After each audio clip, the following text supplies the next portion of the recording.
Nighttime on Still Waters. This is NB 506812, narrowcasting into the night from somewhere on Britain's waterways. It's Christmas time, canal-side, and the world, beyond the hedgerows and the fields with their wooded spinners and dells, the threaded country lanes and scatter of houses, rushes on in its mad celebrations and noise. But here, a peace descends with the night. The rushes stand silent under the spreading arms of oak and ash. The deer are awake, the fox and owl too, and we share this silent night with them. This is the narrowboat Erica, narrowcasting into the darkness of a Christmastide night to you wherever you are.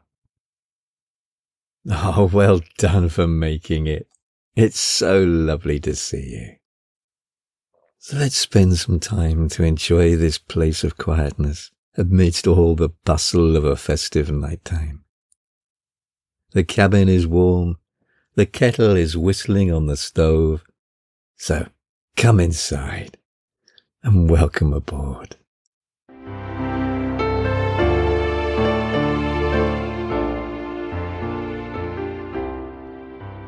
Christmas has long last come to the cut, and with it comes that feather-soft feeling of contemplation and reflection. By firelight, old Christmases whirl like snowflakes, bringing old friends to mind. And it's also a time for sharing stories. And there's one in particular that's been on my mind recently. You know, I'll always associate Christmas with an old and good friend of mine, Bertrum Crane, although he's passed on from this world a good many, many years ago. And that damp smell of spruce or fir that rises on the evenings of the pre-Christmas long nights, or the flame of hollyberry and candle fire, or the tart sweet taste of mulled wine spiced with cinnamon and clove, and the loops of paper chains that mimic the flight of kingfishers along the bankside, or just to catch sight of a festively decorated tin of assorted biscuits, all robins and sleighs and snowflakes. All these never fail to evoke in me memories of the tall, stooping figure of strange Mr. Crane. And on this Christmas night, I think it would be as good a time as any to tell you the story of Bertie Crane as I came to know him, because it's remarkable and, I think, in its way, rather wonderful. My very earliest memories of him was in the long-ago summer when I was still a lad, and I tagged along with the village boys, who were slightly older than me, and my schoolmates through the patchwork of fields that bordered our small world, to make dens and plan blood-chilling exploits. We would use the glass of an old pocket watch that belonged to Smithy's grandfather to try to light fires with piles of dried leaves, or to catch stickleback and caddisfly larvae in the canal that cut through the bottom half of the village. And it was on these ventures along the cut that I first became aware of this rather mysterious, and to us, slightly eerie figure of Mr. Crane. Bertie Crane lived on the outskirts of the village, about 3/4 of a mile up the canal, in a late Victorian, whitewashed lockkeeper's cottage, just past Lock 69, where he lived alone. Word was that he was once a lockkeeper. In fact, some of the village old-timers sometimes referred to him as Lockie Crane. But the days of lockkeeping around these parts had vanished long ago. These were the days when the canal was in great decline, and the Transport Act of 1962 had brought about the creation of British waterways. And like so many who still worked the canals, Mr. Crane found himself under new employers. And this steep decline in water haulage meant that his job as lockkeeper was felt by the suits up in London to be no longer tenable. New work on the canal system was found, and it involved duties that were clearly varied and wide-ranging. By all reports, he was a figure much respected for his knowledge of water, and his skills at managing flow at times of drought and flood. And even though historically certain stretches were notorious for breaching or flooding, under Mr. Crane's steady eye and hand, there was never a single incident when the stretch under his guidance became unnavigable. And it was only the savage ice of hard winters that could ever bar the passage of boats through his section. And this, it was felt, was taken by Bertram Crane as a personal affront. It was said that during these times his tall, stooped, motionless figure could be seen for hour upon hour, glaring down into the dark, glassy, ice-held water, as if his gaze alone could melt it. Later, when I got to know him personally, I noted that it was only during these times of hard freeze that I ever noticed him showing signs of perturbance, and, if prolonged, irritation, and even annoyance. Years later, one glorious spring day just below Tardybig, I was chatting at a lock while waiting to watch a boat pass through, the way one does, to an elderly gentleman who had identified himself as an old BW, British Waterways man. And in the course of our conversation, I asked if he'd ever come across a Mr. Bertram Crane. "Oh, yeah," the old-timer said, leaning back on the balance beam and enjoying the warm spring sun. "Bertie Crane, you knew him? Now, there was a man who understood the canal." And he stood for a while, a far-off look in his eyes. "You know, that man was a legend.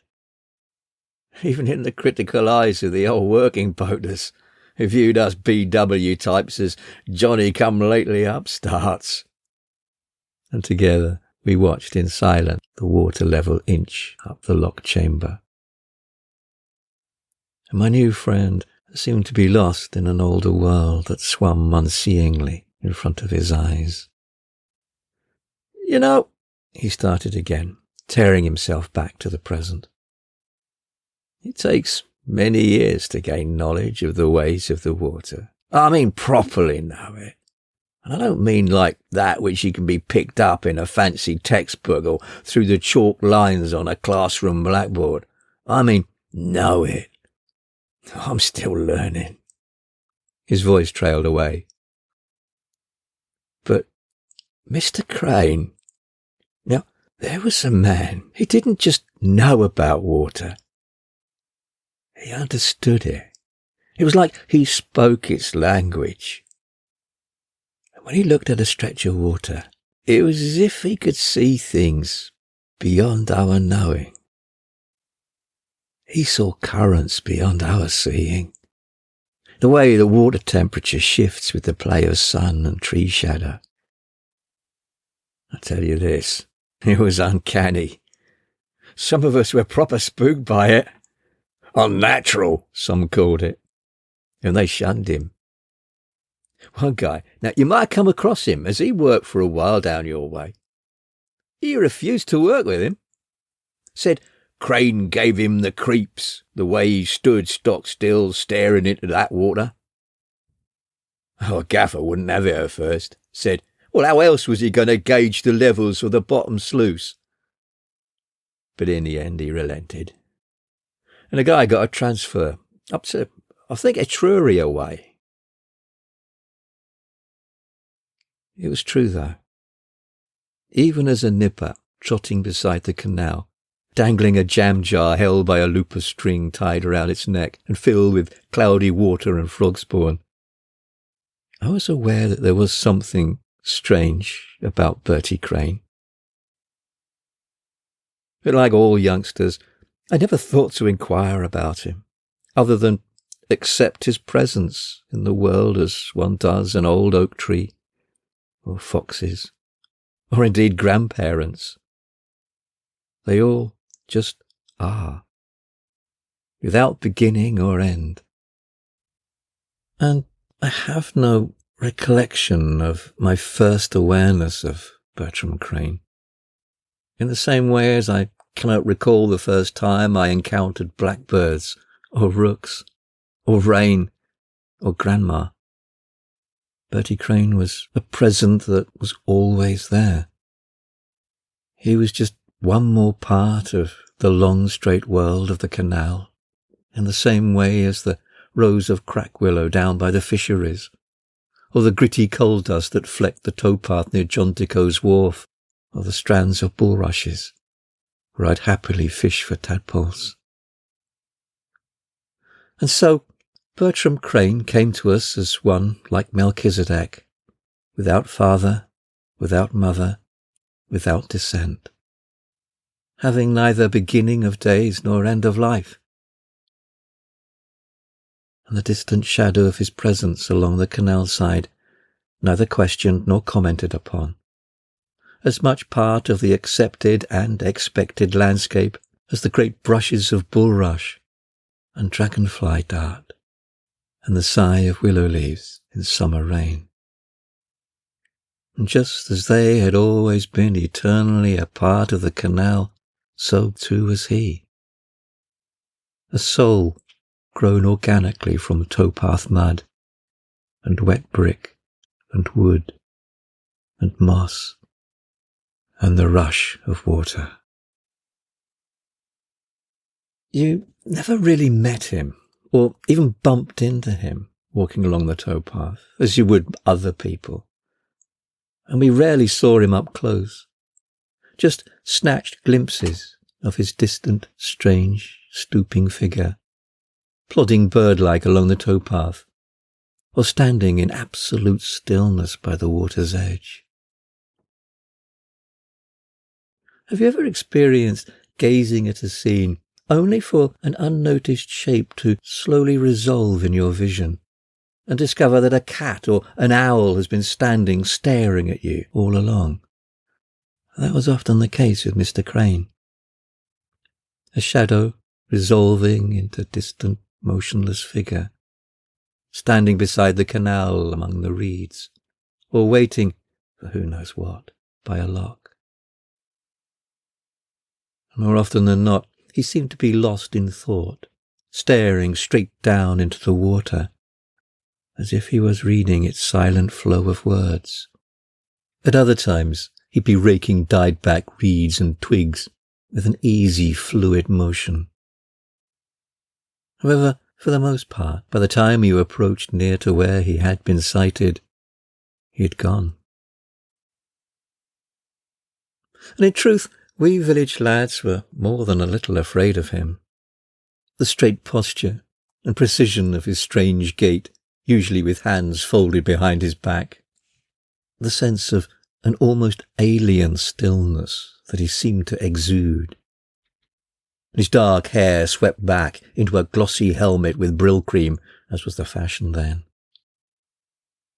And perhaps the most striking thing about him, although not always noticeable, was his piercing gaze. His eyes, peculiarly light brown in colour, had a quality about them that seemed both worldly and unworldly, and seemed capable of taking everything in, no matter how small or how insignificant. Later, when I got to know him much better, there were times when I became captivated by them. He'd lean over to pluck a biscuit from his biscuit tin, and in certain light, at certain times, it was almost as if his eyes were dusted with gold. And come rain or shine, heat or cold, he always seemed to wear a capacious gabardine mac.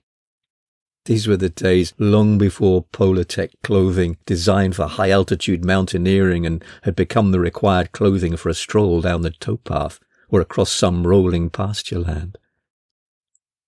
And when the rain got heavy, he'd often simply throw a Hessian sack over his shoulders, the long mac flailing in the wind around his legs.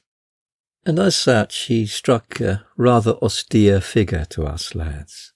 His appearance was a little too like that of a headmaster or some other stern symbol of authority whose life's presiding work was to crush all joy from our boyish worlds.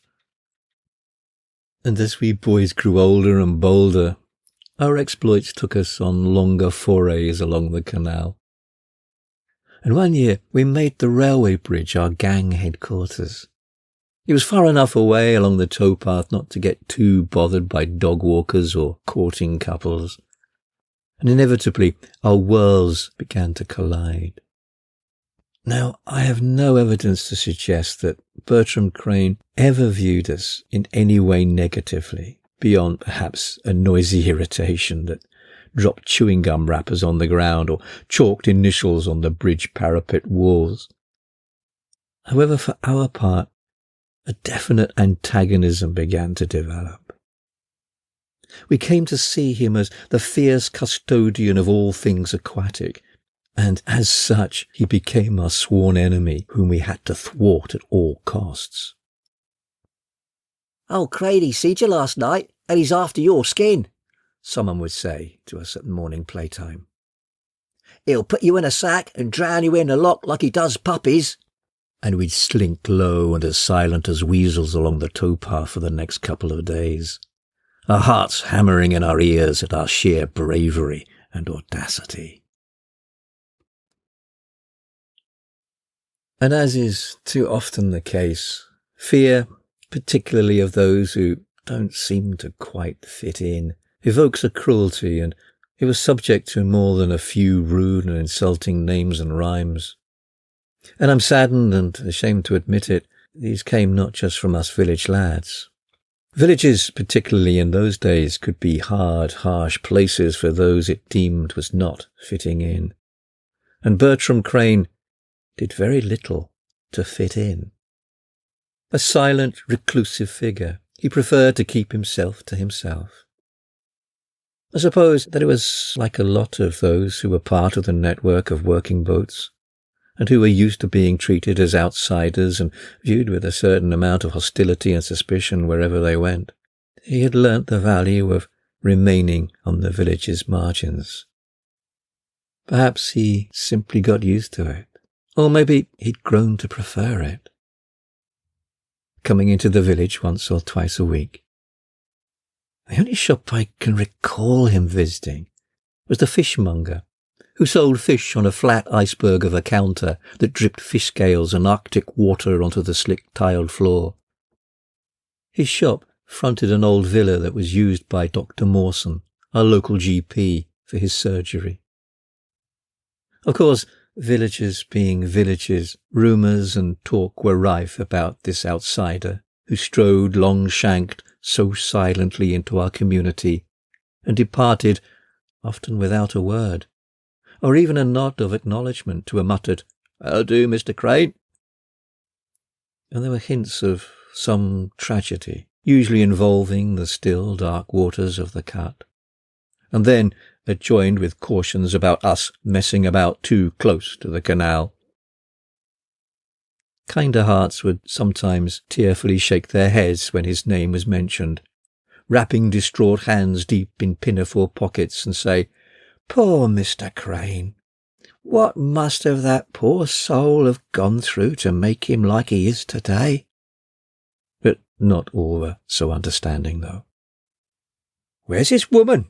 I heard one woman ask, as I stood with my mother in the queue to be served at the greengrocer's. "'Tain't natural. A man living alone out there like that," she fumed. I was still very young, perhaps 7 or 8 at the time.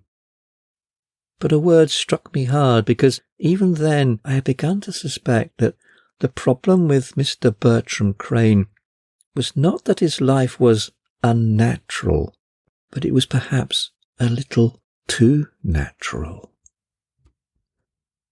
However, there were also rumours of darker deeds in his past as the cause for his solitary style of life.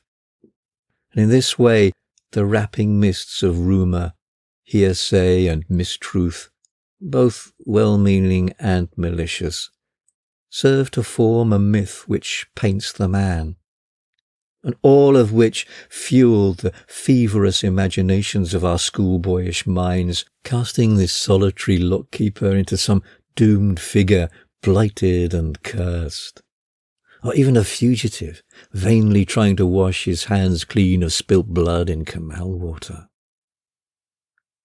George Baxter, the son of the preacher at the strict Baptist Zion Chapel, even swore on the Bible, smuggled from his house, that one night he had come across old Craney, and he could clearly see the mark of Cain glowing on his forehead. And so, in these small incremental ways, the enmity between him and us built up. Mr. Bertram Crane became the personification of all those malign, imagined forces that were out to deprive us of our freedom and joys. Old Craney took on the role of the neighbourhood boggart, an unhuman devil against whom we village lads could pitch our bravery and daring do. His lockkeeper's cottage became the focus of countless games of knock-down ginger, when, with beating hearts, we'd creep up to his front door en masse, all scabby knees and untied shoelaces, breathlessly let the big brass door knocker fall, and then tear away, eyes white with the terror of it all. And from behind bramble bushes, of which there were plenty, we'd wait for the door to be answered. It very rarely was. Mr. Crane had other things to do with his life than to wait around at home for the entertainment of village juveniles. And it all came to a head when, one summer, when Southey, one of the local farmers' sons, joined us in the fields above the village, known locally as the Drift. The holidays were stretching eternally before us, and as his youngsters we were getting impatient with paradise. We'd made a den, and had tried boiling water in a tin can over a fire that we had managed to light. It was true, honest, rustic backwoodsmanship, the type no longer encouraged among today's youth. We'd piled up some dead grass, dried leaves, and a few sticks, forming them into a wigwam. We then poured a good pint and a half of petrol over it, drained from a father's motorcycle, and lit it with a Zippo lighter, borrowed from another father. The result was spectacular, as it was short-lived. We sat round, staring at the circle of scorched earth, rubbing our foreheads where our eyebrows used to be, and wondering whether our mums would notice when we got back home. "This is boring," Gazza said. And this is when Southey, lying on his back and staring at the clouds, said, "We could go shooting." Southey had been in receipt of an air rifle that previous Christmas. In fact, many of my slightly older school friends were owners of rifles, and it gave them an air of prestige or cachet in the playground. It instantly added years to their age, and cloaked them with an aura of mystery as they talked in very serious, adult tones about .22s or the benefits of pointies over woodcutters. And the rest of us were relegated to gawping bystanders who could only watch enviously from the distance. Times were different then, and although the Firearms Act was technically in force, within farming communities like our village, blind eyes were often turned. In fact, owning an air rifle was a rite of passage and was the dream of most boys, including me, although my parents had forbidden me from having one. So Southey ran back home to get his shooter, and we then traipsed down to the cut to put up milk bottles on one of the buttresses of the railway bridge. And I'm not sure who came up with the idea, Maybe it was just one of those fateful inevitabilities upon which life seems to run. But we eventually found ourselves on the opposite bank to Mr. Crane's cottage. Us lads had had a couple of run-ins with him recently. We'd got lippy and our encounters were belligerent and, I'm afraid to say, downright rude. I don't remember Mr. Crane's responses to our misbehaviour as being anything out of the ordinary in particular. In fact, looking back, he was actually remarkably phlegmatic about the whole thing. However, there was something disturbing about his overall demeanour. The look he gave you in return to a jeering remark. He never needed to lay a finger on you. Just that look from his piercing golden eye that seemed to cut straight through you. In many ways, this was the worst type of reaction. Fisticuffs or being taken by the ear to have a word with P.C. Blakemore, our local bobby, and then the inevitable scolding from our parents would have likely have brought things to a head and lanced the boil of our animosity. And a few weeks earlier, he'd caught a group of us messing around near the lock and throwing stones at an abandoned boat that had been tied up there. And that time he did react, and in hindsight quite correctly. But our pride and dignity still stung at what was felt to us at the time his heavy-handed bullying and massive overreaction. And muttered talk at playtime and after school revolved around dark plans about how we should get back at old Craney. No longer a dark cloud on the distant horizon of our carefree freedom, he had now become our full-blown and towering nemesis. But even so, I remember that I was not the only one who felt more than a few qualms when Southey appeared breathlessly across the fields, air rifle tucked under his arm. Southey was an ungainly, bulky lad, a couple of years older than the rest of us. And whenever he joined our gang, he naturally took the role of leader, quelling any dissent over decisions with a vicious mastery in the administration of Chinese burns. Consequently, we sullenly tended to defer to his age and wisdom. And to this day, I don't remember how we got to be opposite Mr. Crane's house. But I dimly remember Southey letting some of the boys have a go shooting at a Corona bottle someone found in a ditch. And the fact remains that we did. Scrambling on our stomachs like snipers pictured in our weekly comics, Southey draping some bracken over his head for camouflage. "Let's teach old Craney a lesson," he hissed. "Teach him to boss us around." And a couple of other boys murmured, "Yeah," or something like that. Most of us lay where we were, frozen to the spot. Not with fear, with something deeper, more primal, less explicable. I remember watching with the disconnected sense of unreality as Southey looked down the barrel of the rifle as he levelled it toward the house. "Is he in there?" "Yeah, bound to be." "Good, he deserves it." The barrel steadied. Then Ginger, one of the younger lads, suddenly said, "No, you mustn't." and Southey turned on him, his face contorted with such violent disgust and derision. "Oh, don't be such a pathetic shrimp," he spat out. The venom in his voice quelled any other possible voice of dissent. "Let's do it," said Gazza. "Amen," said Baxter quietly. Old Craney did certainly need putting in his place. "Agreed," demanded Southey. "Agreed," we all murmured. Again the rifle steadied, and Southey's sausage-thick finger caressed the trigger. And then it came. A crack. A simple, single crack. that shook our entire world. We watched, spellbound, as the window next to the front door of the room that we knew Craney used as his sitting room suddenly turned silver white and then disappeared. I can remember thinking that it was like the snap that you get when you bend a pencil in half.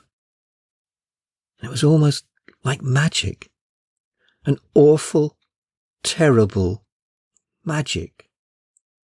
A magic that no one would laugh or clap their hands at or say how clever. Was this the magic of the world I was growing up into? That instead of casting a spell of wonder and enchantment, disinvested the world of it. The magic of disenchantment. I remember too the noise of tinkling glass as the window turned opaque and then was gone. I can still hear that pop and the desolate broken tinkling sound of falling shards of glass. I sometimes still hear it in my dreams. And then came a barking cry, coming from inside the little whitewashed cottage beside the loch which had shared so much of our childhood. A cry filled with anger, outrage, shock, but also in that harsh note, I also detected sadder tones. Hurt, maybe betrayal. And we ran. Some of us, I think, were crying. What had we done? What unspeakable, unthinkable act had we committed? That day, we lost our Eden. Not through some divine exile. We ran from it because of our fears and our misunderstandings of the world that we would still not come to terms with. And for many years we never returned to the canal or the towpath, or the scene of so many boyhood memories. In fact, from that moment, our little gang of village outlaws all but disbanded. And I think even Southey realised that he'd gone too far, and he no longer joined us when in ones or twos we tramped the fields and the woods. He wouldn't have been welcomed, even if he had. The mystery of manhood and all that he represented too had been dispelled. We had glimpsed behind the smoke and mirrors of adulthood and seen the child that would, or perhaps could, never leave the man. Mr. Crane, as far as we knew, never said a thing. Although with that penetrating gaze that nothing could escape, he would clearly have known the perpetrators behind this atrocity. However, that did not relieve us of the many sleepless nights. Gaza reckoned that we'd go to prison. Ginger, whose dad worked in some sort of legal firm in a nearby town, kept using the words custody and criminal offence. But boys can be resilient creatures, and in time we bounced back. However, we kept well away from anything to do with shooting or rifles, and we gave the canal a wide berth. At the odd time when Bertrum Crane came into the village, we always politely called him Sir, and stepped off the curb to respectfully let him pass. And it should also be noted that even years after the event, and even when it was just amongst ourselves, we never referred to him as Old Craney ever again. We'd always say, Mr. Crane. And it must also be said, on those brief and accidental meetings, Mr. Crane never once showed any sign of recognition or gave any indication that he bore us ill will. He looked at us in the manner that a fox observes a magpie or heifer, and simply passed on his way, hands tucked behind his back, the tails of his gabardine mac trailing along behind him. but the call of the cut was for me a strong and insistent one, and one that I found increasingly difficult to deny. I was by now in my mid-teens when once more I began to make short forays down the towpath. Now no longer in shorts and clutching a fishing net and jam jar, I was content to spend time watching the reeds bow and bend to the breeze that often blew down the canal, or spend hours sitting by the weir near old Tuvis mill, watching the water sparkle and dance, and the long reedy tendrils of waterweed that grew on the bed just a foot or two below the surface. I still kept well away from Mr. Crane's cottage, but began to enjoy revisiting old haunts that had been so much part of my growing up. And from time to time I'd catch sight of Mr. Crane, usually in the distance, and just as usually he was statue still, watching or reading something unknown in the waters. A few times I would nod in his direction as a form of greeting or acknowledgement of his presence. Often the nod went unanswered, but once or twice it would be returned, and those rare occasions would incomprehensibly fill me with a strange flush of achievement, and in some small way a sense of atonement. Now, at this point, you might well be quite understandably thinking, well, this is all very well, but you said at the start that this was a Christmassy sort of story, and up until now it doesn't feel very Christmassy at all. In fact, far from it. And you'd be absolutely right. But this is where the story of Bertram Crane takes a remarkable turn. As the years passed, I grew through those jagged years of adolescence into adulthood. And my fondness for birds developed, and the canal became my favoured spot of ornithology. Meetings with Mr. Crane were curt but polite, and in every way unnoteworthy. Then when I entered my 20s, I had cause to move away and relocate to the Midlands. However, my interest in canals not only remained, but began to grow. A very fleeting but doomed romance with a girl who lived on what I later learnt to be called a narrowboat opened my eyes to the possibility of living what seemed to be a carefree and nomadic life afloat. In fact, I became so infatuated by the idea that a few years later I began to view it with a greater seriousness. And wanting to make sure that I wasn't making an awful and expensive mistake, I decided to take things slowly. My plan first was to hire a day boat, and then, if that went well, to hire a narrowboat for a week over the following summer. Finances always being tight, I therefore booked a day boat in the slack period, on the week running up to Christmas. I was a little taken aback when the boat operator's first question on taking my call inquiring about a day hire in the first week of December was, "Really? Are you sure?" But undaunted, I went ahead with my booking. The hire boat wharf was only an easy 40 or so minutes drive away, and I knew that the stretch of the canal that it was on was renowned for its beauty and characteristic bridges and barrel-roofed lock-keepers' cottages. And that is how I found myself forlornly standing on the stern deck of a little, though it didn't seem quite so little to me at the time, 30-foot narrowboat in a lashing, sleety squall. I was having a hard time of it. Truth be told, I was making a complete dog's breakfast of it all. I was making a right hash of the steering, the tiller failing to do what I expected it, and therefore was constantly veering at 45 degrees down the canal, repeatedly burying the bow in the thick bankside vegetation. And when I did manage to gain some semblance of control, a wind gust blew me off course. I found some of the bridge holes were confoundedly narrow. My sodden feet felt like blocks of ice and my hands ached. Dreams of living on a boat were sinking as fast as my mood. And it was therefore in this miserable state that I was encountering my second lock of the day. I had already begun to bitterly regret my blithe refusal to invite any friends along to help, although I suspect that the number of friends who would have volunteered for such a trip at this time of year would have been shockingly small.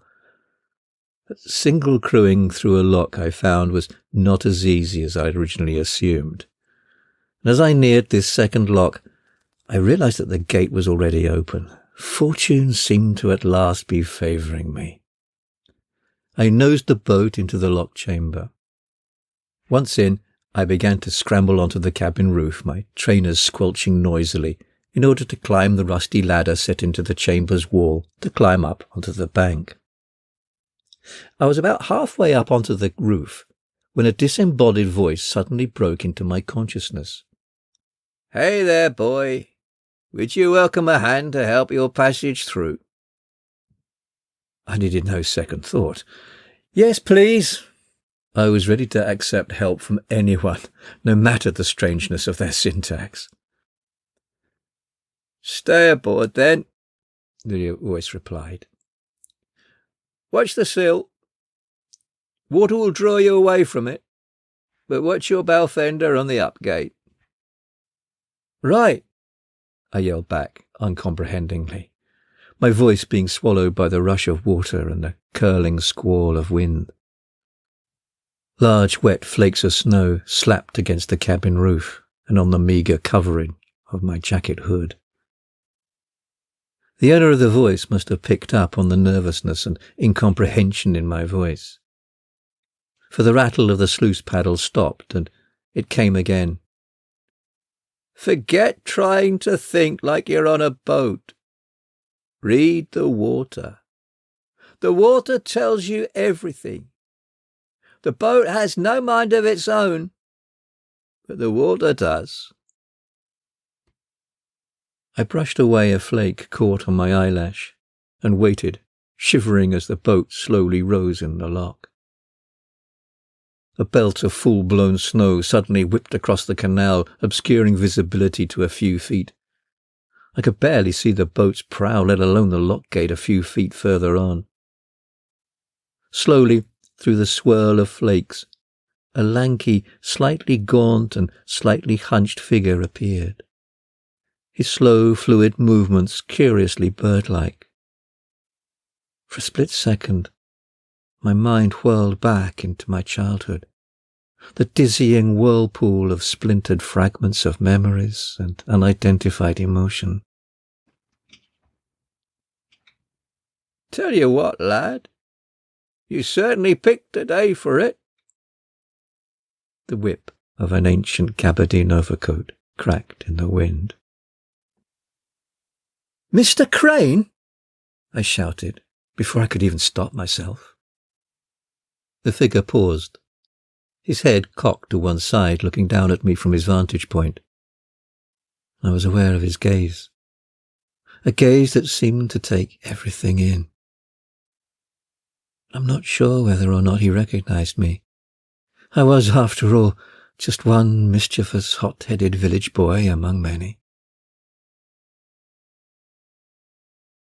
"2 more feet, you'll be through," he said, turning to return to the paddle. And silently we worked the lock. I got out and closed the offside ground paddle, while at the seemingly gentlest of touches, the lock gate sprang ajar, and casually leaning with his back on the beam, the gate slowly and smoothly opened.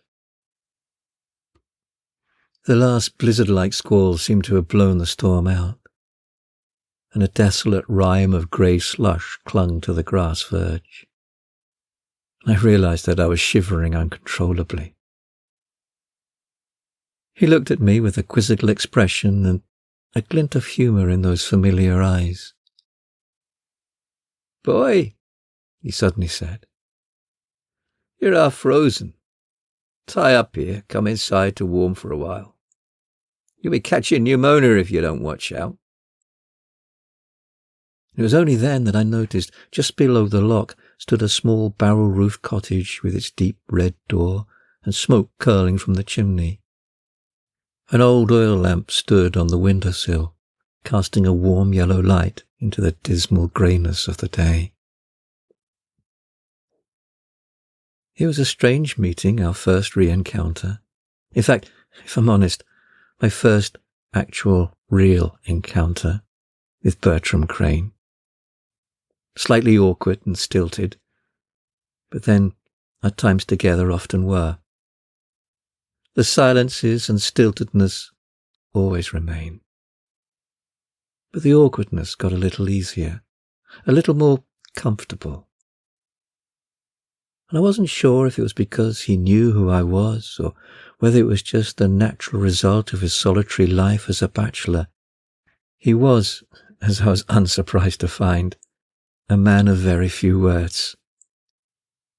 His conversation was more about gazing for long lengths of time through the slightly sun-greened window of his little front parlour. He welcomed me into the warm. The inside was a clutter of books, cases, tools and sundry paraphernalia. Things were piled on the rush matting and on the chairs. A plain, time-worn wooden table had been pulled up under the window, alongside which an equally ancient wooden kitchen chair had been placed. This was Bertie Crane's favoured spot, despite there being a couple of battered but nevertheless relatively comfortable armchairs positioned beside an open grate fire. There was also a good-sized coal-fired range to one side that always seemed to be lit, no matter the weather, and a kettle was always on the edge of a boil. Along one side of the wall was a Welsh dresser, and along the opposite wall was a huge bookcase filled with teetering piles of books, their linen covers frayed and bleached. Some bore signs of mildew. As far as I could tell, there was no electricity laid on, and Bertie made do with oil lamps and a couple of stubs of candles. I described the furnishings as cluttered. Perhaps that's a bit unfair. It was homely, and right from the beginning, I loved visiting him here. There's always a cosy, almost nest-like feel to this room. In the summer heat, it was a haven of greeny cool, and in the winter, a woody warmth seemed to embrace you. Whilst I never tried my hand at boating ever again, I did, however, continue to visit that stretch of South Stratford regularly over the following years, and through which I possibly got to know Bertram Crane better than anyone. As far as I could tell, Bertie's habits and lifestyle had changed very little. I noted some of the mannerisms and idiosyncrasies by which he was known to the village of my childhood, and if anything, they'd grown more pronounced. The hunch of his shoulders, his tendencies to appear completely motionless so that even in a room he appeared to blend into the background, and the piercing gaze that seemed to scrutinize every small detail. The old lockkeeper's cottage that he lived in was virtually derelict, and the British waterways allowed him to live there on a peppercorn rent. He still kept an eye, in an unofficial capacity, on what he referred to as his stretch. He loved to help people through the lock. It took him back to the good old days, he said, when he was Lockie Crane. And his conscientiousness to this task was what brought us once more together again on that miserable snowy day. Whether he had grown mellower with age, or whether it was simply that now being an adult I saw things a little differently, but I gradually became aware of the respect in which he was held. Often during those initial visits, which were more frequent than those of latter years, I would come across Bertie leaning on his rake, or simply taking his characteristic stance of standing with his toes on the edge of the canal bank, peering down into the water, hands clasped behind his back, nodding from time to time as the waterways man asked his advice on some technical problem that they were facing. And the anglers always used to love to chat to him too. although I never saw him fishing, and neither did I ever see any fishing tackle in his cottage. He seemed to know not only where the fish were, but what type of fish they were. "A couple of bream dozing under the old willow by Bridge 40. Or, "There's been a pike around here early this morning, and she sent all the perch and fry down to Lowsonford." And once I heard him call out to a fisherman who had just passed by the cottage door, "Small school of tench, pass through, first light. Seem to be heading toward the reeds along Long Pound." I was and am no angler, but I hear that advice was always heeded with the utmost diligence and respect. And not for the first time I remembered my conversation with the elderly gentleman at Tardybig. Here was a man who could not just read the water, but listen to it and understood it. I remember vividly my first proper visit following our meeting at the lock. It was a week or so later, Christmas Eve. I figured that, a solitary soul though he seemed to be, a quick visit wouldn't come amiss. I suspected that he had few close friends with whom to share Christmas with. I was also aware that I'd eaten more than my fair share of biscuits offered to me from that rather scratched and battered biscuit tin, and I jokingly promised to repay his generosity by bringing some more biscuits in return. And so, on Christmas Eve, clutching a festively decorated tin of biscuits under my arm, I rapped on his door. He opened it almost immediately and welcomed me in. For a moment, I stood stunned. I had never seen such a cosy and welcoming nest of a place as this. Paper decorations and lanterns festooned the wall and ceiling. The room glowed with the light from the log fire that burned hot in the grate, sending flickering shadow shapes up the walls and across the ceiling. And the oil lamp on the table cast its warm embrace. I could see already on the table 2 steaming mugs of tea. Sprigs of holly and twines of ivy caught the flickering light, and the scent of cinnamon, cloves and oranges filled the room. A pan of hot punch warmed on the stove.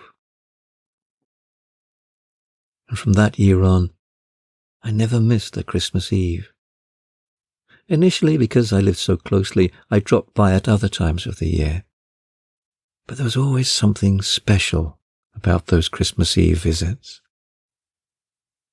Later, work meant that I had to move away, and so my visits became less frequent, finally reducing to just our Christmas Eve get-togethers. But I would never, not even for the rest of the world, miss them. By that time, I'd got to know his strangish and sometimes disconcerting ways. His habit of calling me boy. As a man in my 30s, it irritated me considerably. However, as I got older, I found it quite affectionate. Very few in my personal or professional life still viewed me as a boy, and I came to rather treasure it. And around that time, I had also developed an advanced interest in ornithology. I could never quite understand Bertie's rather ambivalent attitude to birds. In every sense of the word, he was a man who was shaped and cultivated by the outdoor world. And he certainly knew all the local birds and their ways. However, I can never remember him expressing any of the wonder or enthusiasms for birds and bird life exhibited by my newfound ornithological friends.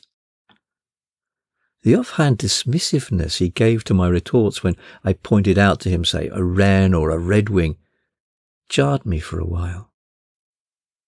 This man, so seemingly steeped within the landscape of water and soil, and who relished the flowers and the trees and seemed so utterly captivated by fish, should also be so mundanely matter-of-fact and underimpressed by bird life.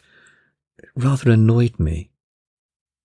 In fact, looking back, the only time I can recall him showing any particular reaction to birds was just the suggestion of edginess or almost nervousness when crows were around, particularly in the autumn and spring.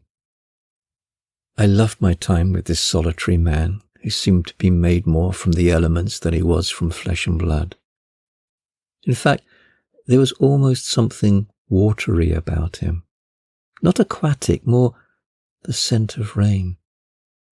And on one of my earlier visits, it was early spring, and upon opening the door on his shouted invitation, I'm certain that I could see wisps of dawn mist rising from the rush matting on his parlour floor and wrapping him as he sat in his armchair. And that was one of the only few times I ever saw him sit in his armchair. It was during those visits, sitting, often in silence, I seemed to gain the deeper and richer understanding of the world that was just outside his window. I can visualize him, even now. His angular profile, hair now slightly greying and thinning, silhouetted in the watery light of the window pane that streamed with winter rain. And I used to look forward to those Christmas Eves. My quiet friend with his wild and untamed wisdom, the wisdom of the hedges and the trees and the silent ways of water. And each year I would bring him a tin of biscuits, and we would pick our way through them during the evening and watch the firelight play. And sometimes he'd say, "The moorhead's moved on from the bulrushes up water." I'd look up. He'd stretch his long legs and say, "Fox," and I would nod. Little more need be said. It was like in those few words he had lived through the whole panoply of the traumatic event. At other times he'd suddenly say, "Young Martin Mckellar caught the pike, just gone All Hallows." And I'd again nod and take a sip of hot punch that scalded my top lip. He was a sly fellow, but I'll miss him. It's quieter without him. And the log in the grate would flare and catch both our attentions. And the smell of cinnamon and mulled wine simmering on the hob filled our sleepy senses.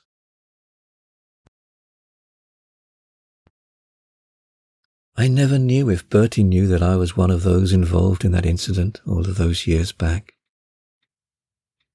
With the eyes of an adult, it seemed small fare, and not a huge thing to go on about. I didn't want to rake up old hurts or injustices. And the couple of times I did begin to raise it, Bertie would just change the subject. All I know of the subject is this. It's in the nature of water to flow. Old water that refuses to flow on is neither good for fish nor waterfowl. 'Tis unnatural. And that's all I know about such things. Nevertheless, I continued to feel bad about it. It also, I felt, left a slightly uneasy tension between us. But perhaps that said more about me than him.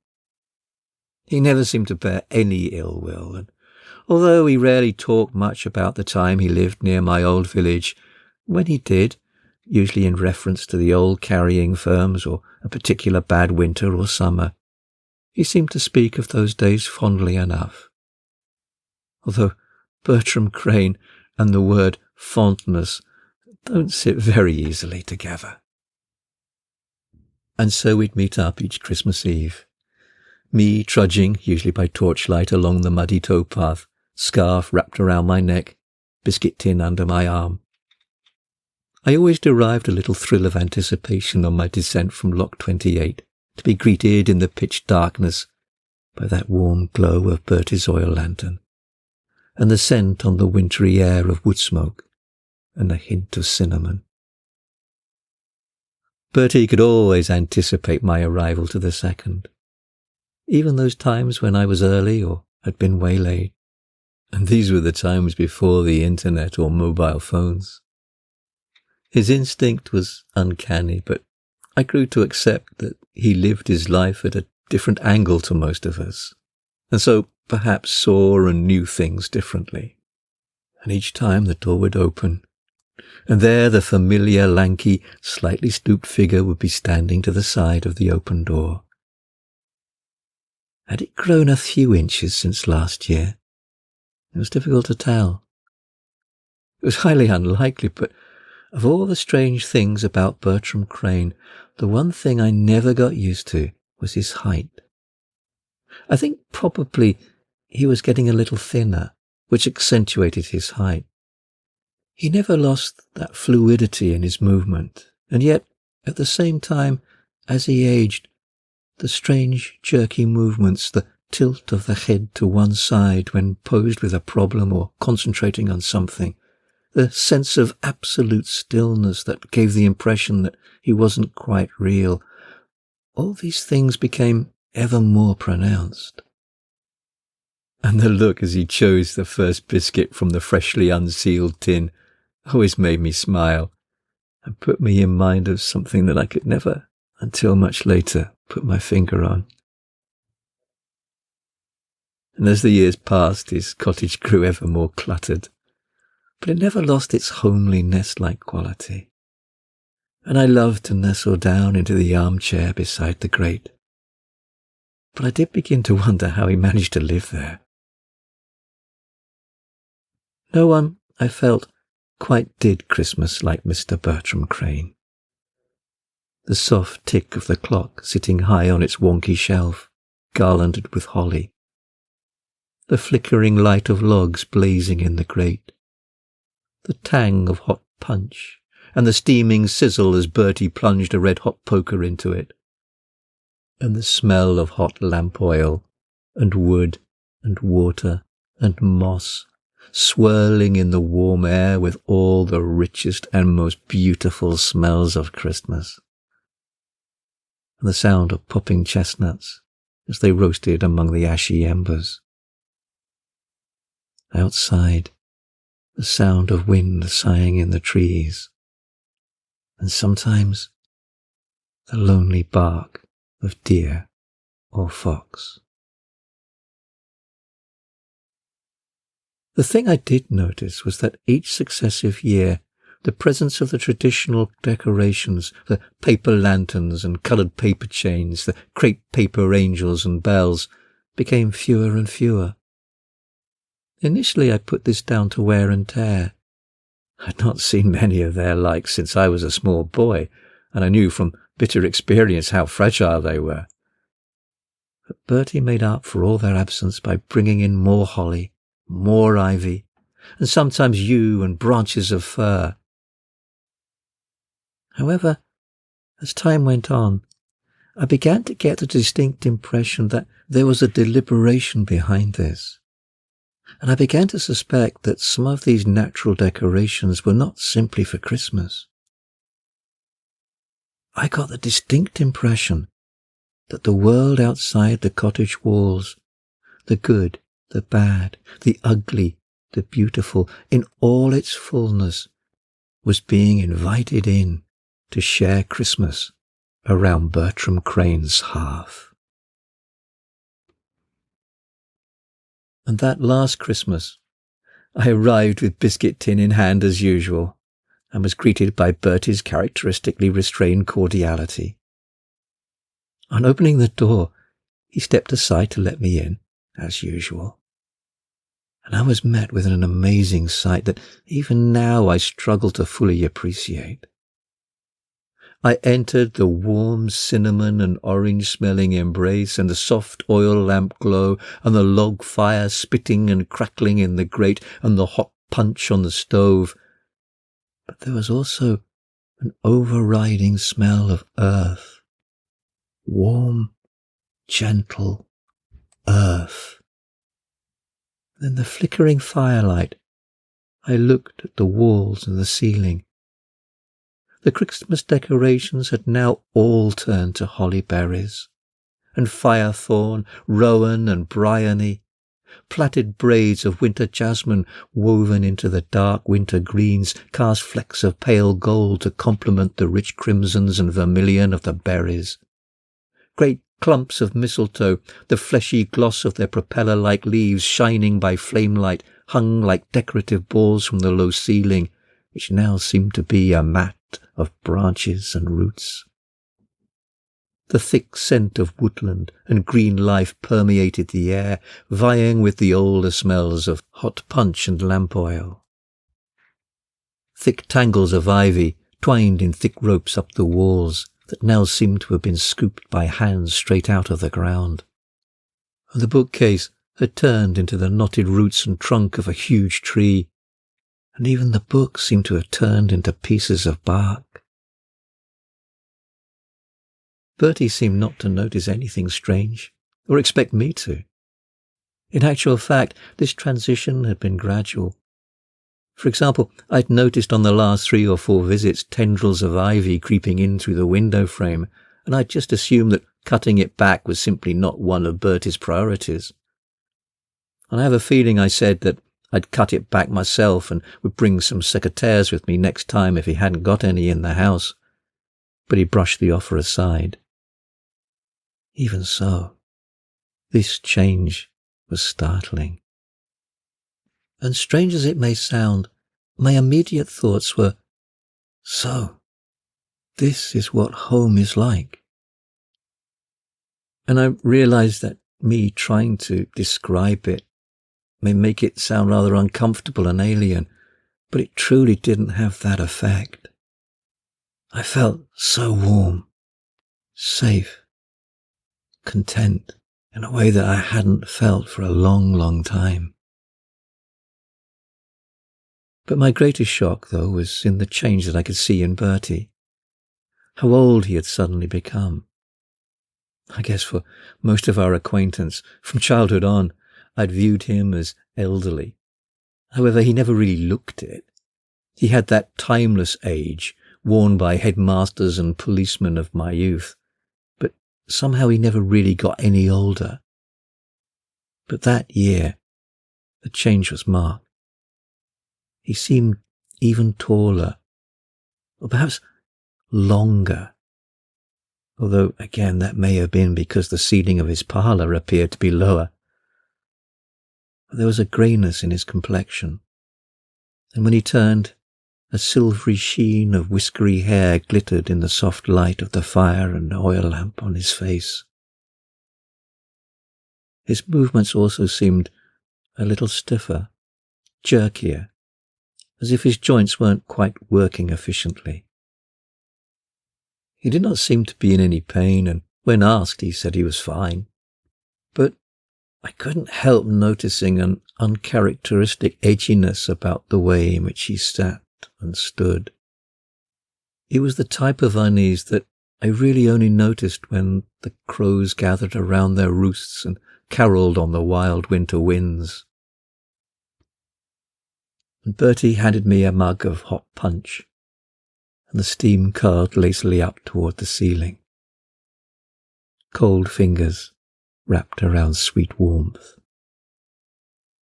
Slightly dazed, I made my way over to the armchair that I generally sat in beside the blazing grate. But even the worn, padded arms were covered with a tracery of delicate ivy leaves, and the saggy, faded fabric that had originally been covered in patterns of roses. As I sat down, I noticed that the back and cushions were covered with the delicate pinks and faded reds of real dried rose petals. And we had the annual ritual of the unsealing of the biscuit tin. And we both struggled that year with the sellotape. And Bertie, as usual, had the first pick. His head lowered in fixed concentration as he surveyed the assortment. And we sat and ate and drank in silent companionship, and the heat from the fire bringing life back into my frozen toes. I'll have chilblains tomorrow, I thought.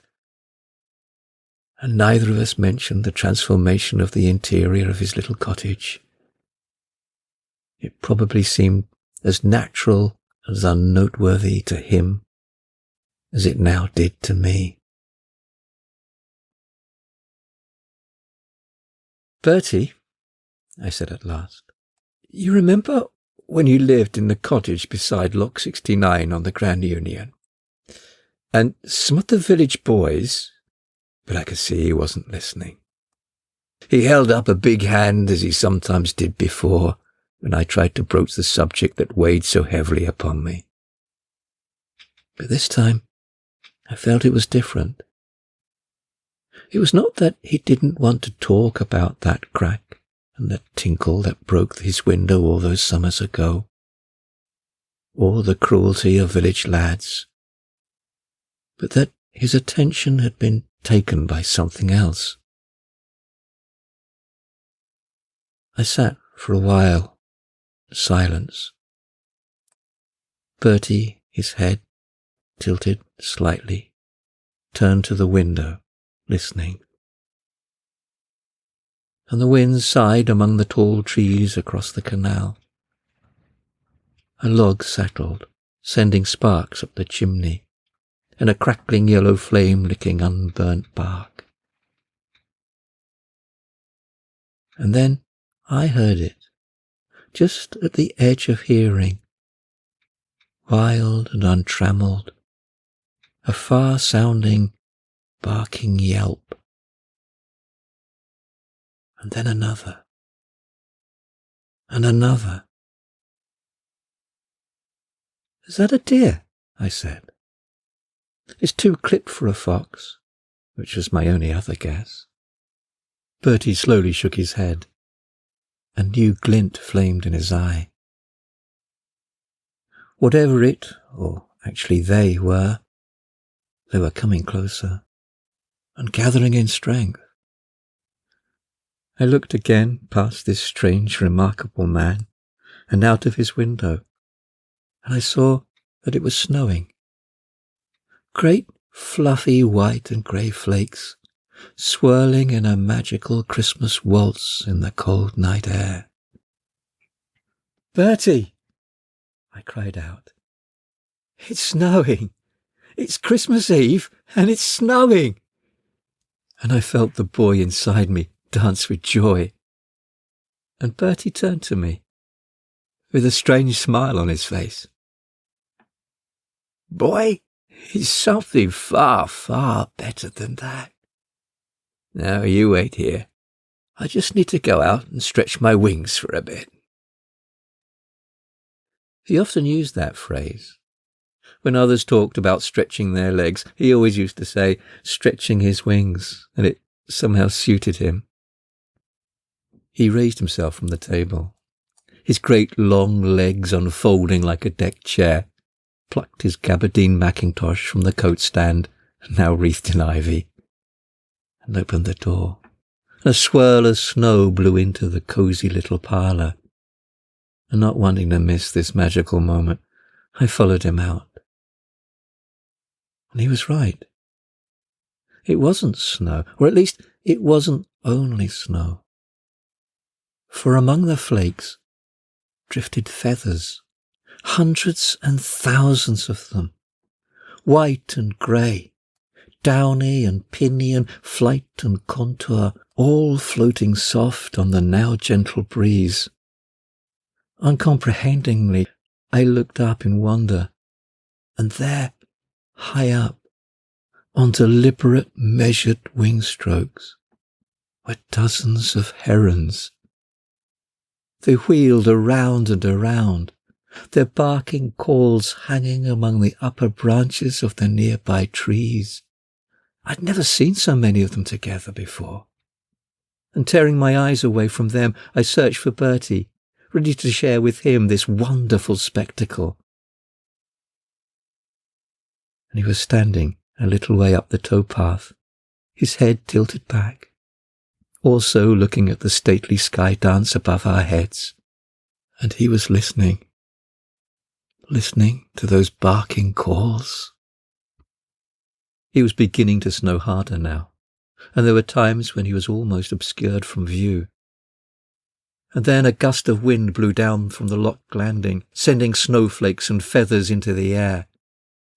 And I glimpsed Bertie raise his arms to the sky. I thought, intending to point out this amazing scene above us. His old gabardine Mac being caught by the eddying gusts, flapping into what looked like wings and a long tail. And then, with slow and assured wing beats, he rose from the ground, those long legs of his trailing behind.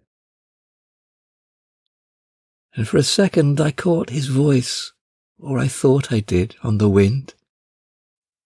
Even the still waters of the canal long for the sea. I stood, rooted to the spot as Bertie rose up to join that circling throng. "Mr. Crane," I yelled. "Goodbye. Goodbye, Mr. Crane." I wasn't sure if what I heard was the return cry of a goodbye or just the barking call of a heron. I realized that I was crying. There was something unsaid that still needed to be undone. "Mr. Crane, I am so sorry," I shouted, my voice cracking with the tears. But there was no answer. The herons circled for a few moments more, and then began to beat their way windward to the old heronry by the 5 poplars. But there, I had said it, and the saying of it meant a lot to me. So much so that I could feel a strange warmth fill my body, as if a summer sun, the sort of summer that you only get when you're a child, was shining down upon my shoulders, and the reeds and the sedges buzzed and hummed with insects, and I could smell the scent of new-grown grass and dock. And I looked down to my feet, and I saw that I was standing in a pool of golden light, and the world around me looked as large as it did when I was 9. And in my hand I could feel the weight of a jam jar that I held by a loop of string tied around its neck, and in it swam 4 sticklebacks. And there was the hole in my school jumper that got snagged on brambles, and there was the scab that always crowned my knee. And just outside the pool of summer light, I heard a voice, a familiar, well-loved voice that seemed to speak quietly into my ear. "Of course I knew you were one of them. I always knew.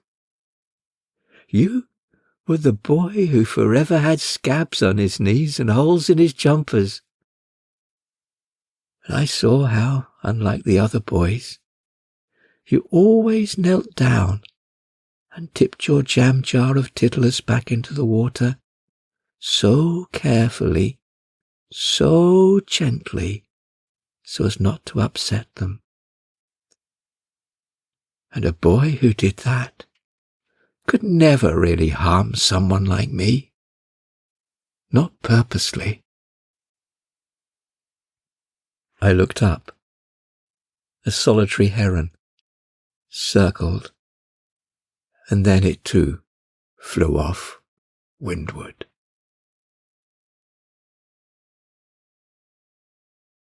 Well, all that was a good few years ago. But last week, for old time's sake, I revisited my old childhood haunts. I even managed to take a walk along the towpath for a bit, and wound up outside the lockkeeper's house at Lock 69. It looked smaller than I remembered, and it's now a lot more built up around it. But I crossed over the canal to view it from the vantage point all those years ago. And I heard again that crack, the tinkle, the shattered window that blinked out of existence as if by magic. And I heard too, or I thought I did, that great bark of a cry. But it no longer seemed to be filled with rage, or hurt, or sorrow. It was difficult to identify quite what it seemed to convey. But I found myself, on a wet, wintry grey day, standing beside the canal of my youth, smiling. Happy Christmas, Mr. Bertram Crane, and thank you. And this is the narrowboat Erica, signing off for the night on this Christmas night, wishing you a very happy Christmas and a very restful and peaceful night. Good night.